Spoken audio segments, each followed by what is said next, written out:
महाराष्ट्र के पुणे में एक महिला वह काम करने का जोखम उठाती है जो हजारों सालों से भारतीय संस्कृति परंपरा पर प्रतिबंधित माना गया था।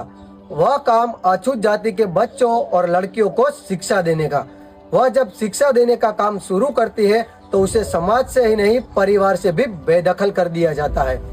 वह जब शिक्षा देने के लिए विद्यालय जाती है तो उसके ऊपर कचरा, गालियां और पत्थरों की बौछार की जाती है। वह एक साड़ी अपने साथ घर से लेकर निकलती है और विद्यालय पहुंचते ही गंदी हुई साड़ी उतार कर साफ सुथरी साड़ी पहनकर क्रांति ज्योति शिक्षा की जलाने का काम करती है।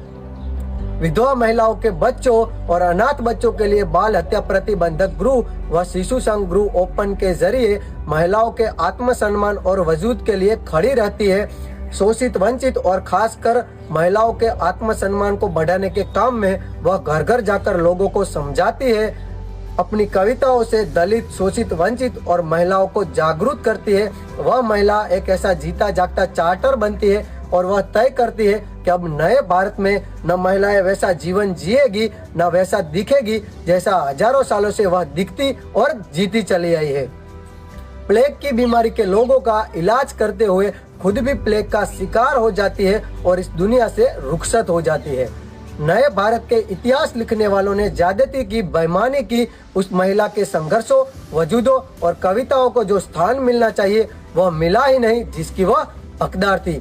जी हाँ साथियों, हम बात करने वाले हैं रूढ़िवादी परंपराओं को जिन्होंने तोड़कर महिलाओं के लिए शिक्षा का अलग जगाया। स्वाभिमान से जीने के लिए पढ़ाई करो, शिक्षा ही महिलाओं का सच्चा आभूषण है। नारी मुक्ति आंदोलन की प्रेरणा, महान समाज सेविका, भारत देश की प्रथम महिला शिक्षिका क्रांति ज्योति सावित्रीबाई फुले पर अभिवादन कबूल करिएगा।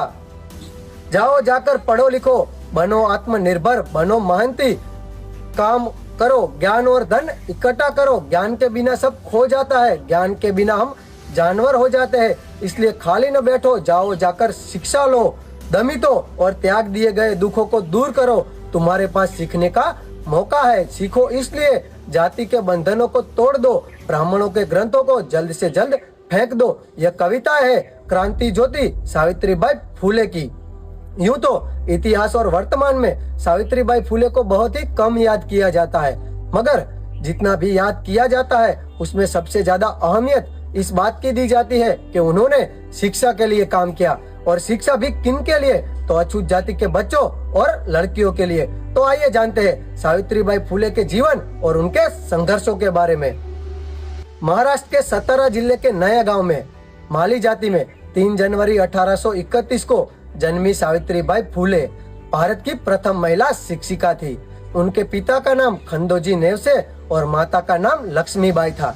सावित्रीबाई फुले महिला शिक्षिका के साथ साथ भारत देश की नारी मुक्ति आंदोलन की प्रथम नेता और समाज सुधारक भी थी। उन्हें बालिकाओं को शिक्षित करने के लिए समाज के लोगों का बहुत ही कड़ा विरोध झेलना पड़ा।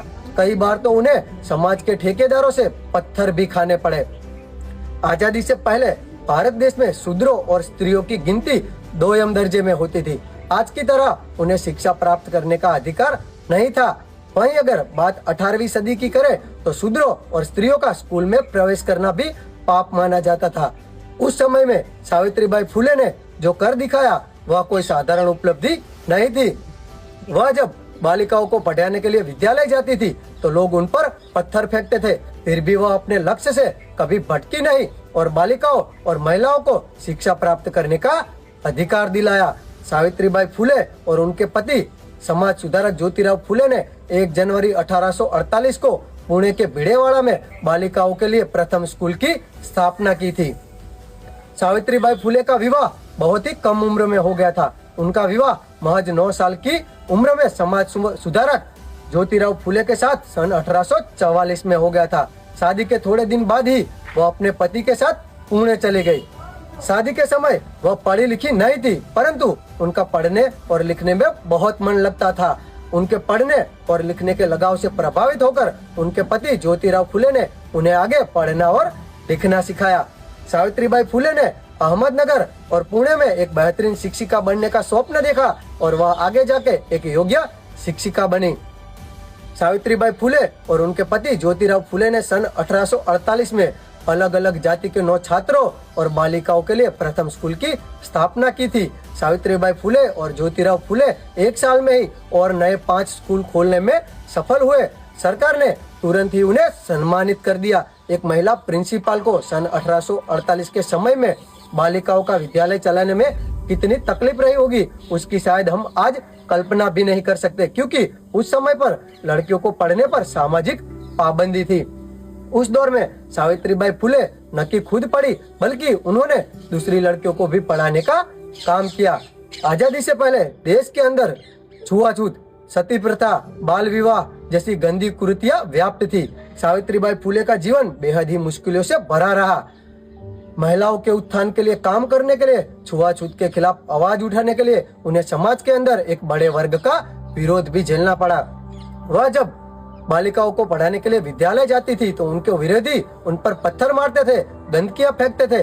वह एक साड़ी अपने साथ लेकर चलती थी और विद्यालय पहुंचते ही गंदी हुई साड़ी उतारकर साफ सुथरी साड़ी पहनकर शिक्षा देने का काम करती थी। आज से 1 सदी पहले की ही बात करें तो शूद्रों और स्त्रियों का शिक्षा ग्रहण करना भी महापाप माना जाता था। उस समय में सावित्रीबाई फुले ने अपने पति के साथ मिलकर सन 1848 में महाराष्ट्र की सांस्कृतिक राजधानी पुणे में बालिकाओं के लिए प्रथम स्कूल खोलकर पूरे देश में एक नए पहल की शुरुआत की थी। देश में विधवा महिलाओं की दुर्दशा सावित्रीबाई फुले को बहुत ही दुख पहुंचाती थी, इसलिए उन्होंने सन 1854 में विधवा महिलाओं के लिए एक आश्रम खोला। वर्षों के निरंतर सुधार के बाद सन 1864 में वह एक बड़े आश्रम में बदलने में सफल हुए। उनके इस आश्रम गृह में निराधार महिलाएं, विधवा और उन बाल बहुओं को रहना मिलता था जिनको अपने घर परिवार वालों ने छोड़ दिया हो। सावित्रीबाई फुले उन सभी महिलाओं को पढ़ाती और लिखाती थी। उनके इस आश्रम गृह में एक विधवा के बेटे यशवंत राय को सावित्रीबाई फुले ने गोद लिया था। उस समय आम गांव के कुएं में पानी लेने के लिए अति शूद्रों और अछूत जाति के लोगों का जाना वर्जित था। यह बात सावित्रीबाई फुले और उनके पति को बहुत ही दुख पहुंचाती थी, इसलिए उन्होंने अपने पति के साथ मिलकर एक कुआं खोदा ताकि वह सब लोग भी आसानी से पानी ले सके। उनके इस कदम की वजह से उस समय उनका बहुत ही कड़ा विरोध भी हुआ था। सावित्रीबाई फुले के पति ज्योतिराव फुले का निधन सन 1890 में हो गया था। उस समय सावित्रीबाई फुले ने सभी सामाजिक बीड़ियों को पीछे छोड़ते हुए अपने पति का अंतिम संस्कार किया और उनकी चिता को अग्नि दी। उसके करीब 7 साल बाद यानी कि सन 1897 में पूरे महाराष्ट्र में प्लेग नाम की एक भयंकर बीमारी फैली हुई थी। सावित्रीबाई फुले लोगों की मदद करने के लिए निकल पड़ी। उस समय प्लेग की बीमारी से पीड़ित एक अछूत जाति के बच्चे को अपने कंधे पर लाद कर लाने की वजह से वह खुद भी प्लेग का शिकार हो गई। इसी तरह शिक्षा, समता और ममता की देवी सावित्रीबाई फुले ने 10 मार्च 1897 को अपने अंतिम सांस लिए। सही मायने में विद्या की देवी सावित्रीबाई फुले को हमारा कोटि कोटि नमन। वह हमारी यादों में हमेशा अमर रहेंगे।